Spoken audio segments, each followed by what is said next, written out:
Welcome back to Geeks Are Sexy with us, the Geek Lounge. Happy 2016, everybody. We're going to do something unprecedented today, something that I don't think anyone has ever seen, and we're going to review the things that we love from 2015. I couldn't even keep a straight face. Are you okay? Yeah. Okay. All right. Yes, everybody does it, and so do we. I'm your host, Luis Latore. And I'm Adam Smasher.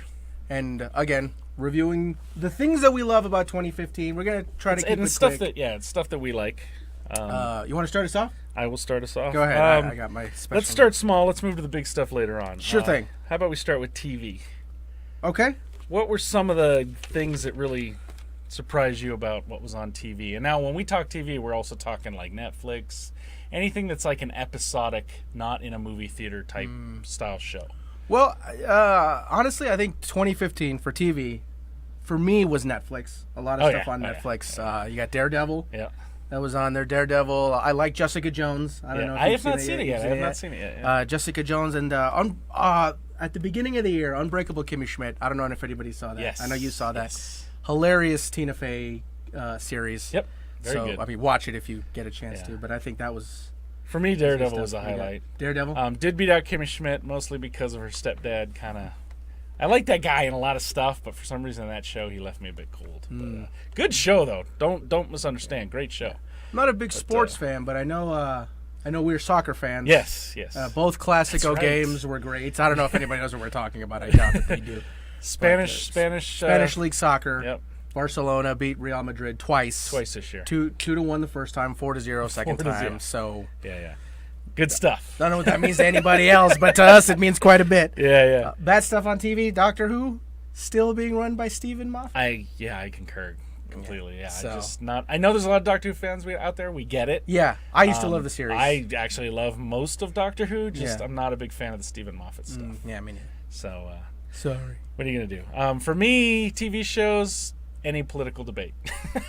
And I know that sounds You call funny. that a TV show. Yeah, this season of political debates, not good. Mostly the GOP ones. Yeah, well, I think all of them, because I just, every time I watch them, they remind me of kind of how far we've fallen, I guess, for lack of a better term. They all have and how, like, Donald Trump is really just sort of abusing that and pointing that out to us. They have their stars. Like you know Donald what I mean? Trump. Yeah, Donald Trump is your... racist uncle at Thanksgiving, to where Bernie Sanders is your well-meaning, kind of likable uncle, kind of curmudgeon type I fellow. think Trump will just say anything to get attention. Sure, and it's working, unfortunately. Like your uncle. Like your uncle. Yeah.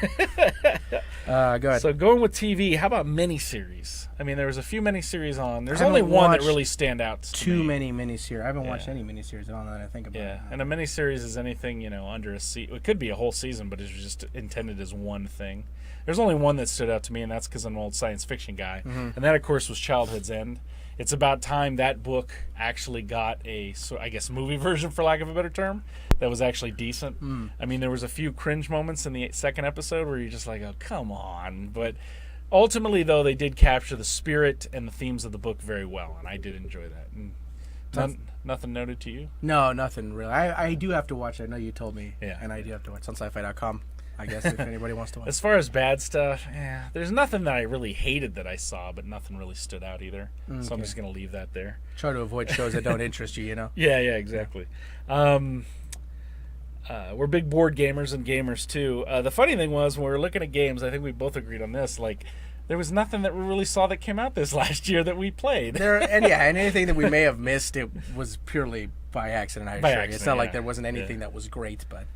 didn't D&D 5 came out this year, didn't it? Or was it last year? I don't remember when it was. I don't remember when that was. We do play it. It's okay. It's okay. It's fun. And we'll segue that right into some video games. How was your year in video games? Ooh, I'm not the biggest video gamer, unfortunately. Yeah. I don't feel like I don't get like that hype of, oh gosh.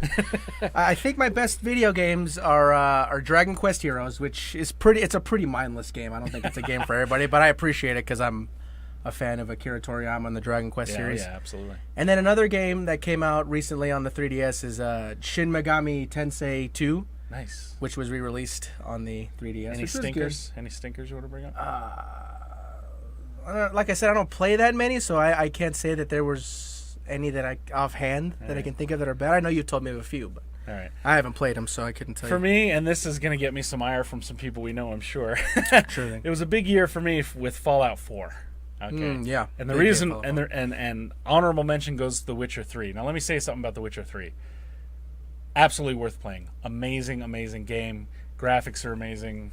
Actually, graphics, technically speaking, actually better than Fallout. Where Fallout gets it for me is in Witcher 3, you're essentially playing a specific character with specific goals. Yep. And Fallout 4 is, and any of the Fallout series, are really designed to where you're a character, but it's your origin and everything is sort of loosely structured. Yeah. And it's really more designed for you to sort of inhabit that character. So it's a lot more of a personal feeling, and that's why Fallout 4 wins it for me. And honestly, when it started out, I wasn't too keen on it, but as the game was going, I found myself virtually obsessed with it. So, so I know you played all the time. good stuff. Yeah. Well, not so much anymore because you know.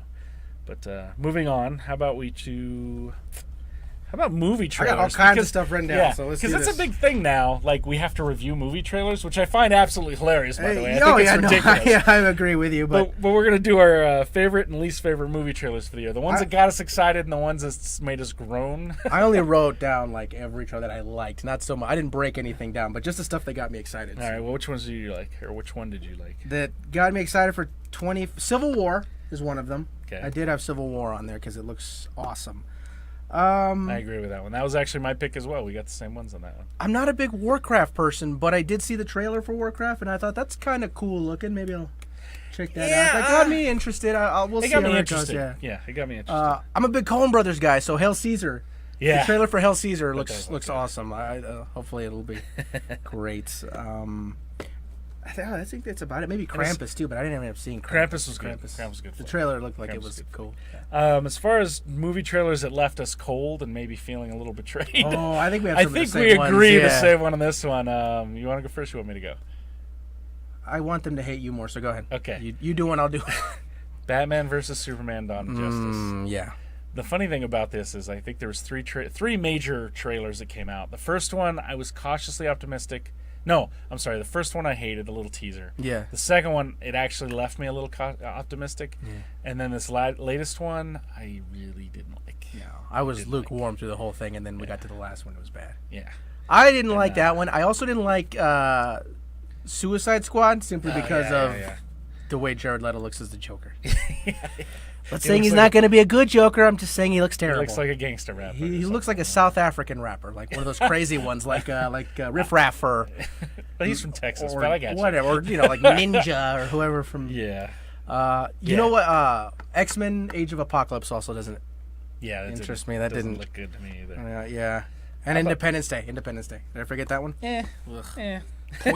Point Break. I got a million of them. So every week DVDs and Blu-rays come out. I Mm-hmm. know there's one that stood far above for me. Is there any that stuck out for you before I give out mine? No, not really. Most of the ones I bought were movies that I already liked. I don't think there was anything that I could say that I didn't already say about the movies. That I didn't say about the DVDs. Right. So Well, for me, Army of Darkness came out on Blu-ray, long awaited. And now, granted, there's, I think, literally over 10 or 15 versions of this movie on DVD and maybe even Blu-ray. But this release was finally the complete package. Everything all in one, finally.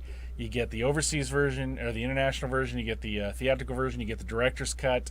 I think there's even the TV version on there. You get a ton of special features, stuff like that. So for me, that one stood out, and it was about time. But with that, we're going to move right into our last one, which is movies. movies. Which Everyone movies loves did we those. love, and which movies did we hate? I'm going to go first, or you're going to go first? No, you can go ahead and go first. The movie that I loved, I thought about this a lot. The movie that I Yeah. loved the most was Mad Max Fury Road. That's probably stood out the most for me. Just an amazing visual treat. Just lots of smiles. I'm gonna have to go Honorable with mention, It Follows, though. Oh, Good It flick. Follows. Yeah, Oh, good yeah. flick. Sleeper hit. Yeah. Go ahead. I'm gonna go best one for me. I'm gonna go Ant-Man. Yeah, was that was Ant-Man good. was funny. It was.